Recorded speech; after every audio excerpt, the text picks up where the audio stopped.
Black Myth Wukong. Oh, that's cool. I like that. This is beautiful.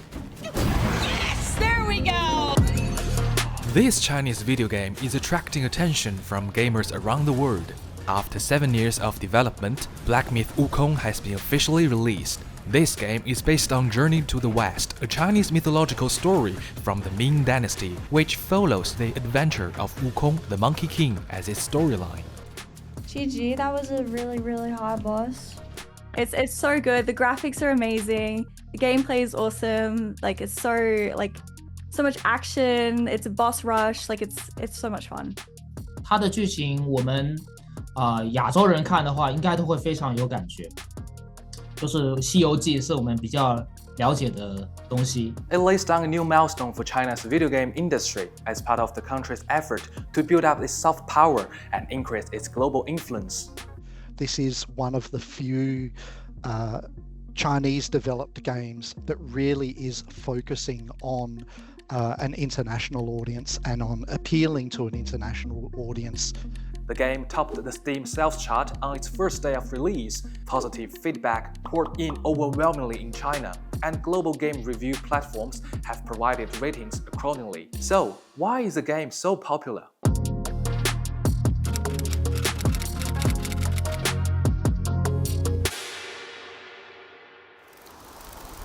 In August 2020, Chinese company GameScience released a 30-minute promo. It showed the iconic mythological figure battling monsters across a variety of Chinese landscapes. What caught global attention is the stunning visual effect and the unique Chinese aesthetics in the game.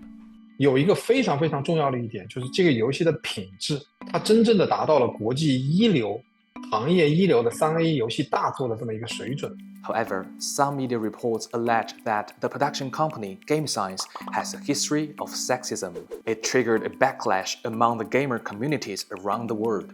Game reviewers revealed that the company required them to self-censor comments on the release of the game, specifically avoiding topics such as COVID-19, feminism, and Chinese game industry policies. Love it or hate it, Black Myth Wukong has brought a fresh look to one of the most classic characters in Chinese culture. I actually didn't know anything about Sun Wukong before seeing the game. I had a little bit of research. I went into it knowing just a little bit, but I feel like the game has really prompted me to just explore the Chinese mythology because I had no idea beforehand. This potentially can have a bit of a learning opportunity for those people that are not that familiarized with this type of, with the Chinese mythology. So how has China gone from a forbidden land for game consoles to a place that produces AAA level games? And how did China become the largest gaming market in the world today? China's video game industry has come along a bumpy road. When video games took off in North America in the late 70s, China had just ended the Cultural Revolution, still years away from its economic takeoff. That's why the Chinese people largely missed out on the first generation of consoles. As soon as China began opening up to the world in the 80s, Japanese consoles quickly became a luxury item among young families. Contra, Pac-Man, and Super Mario became household names across the country. However, high tariffs on consoles meant they were extremely expensive for Chinese people, with one console costing an urban resident almost a whole year's income. This didn't stop Chinese people's passion for games, as a grey market of knockoff consoles and games quickly formed.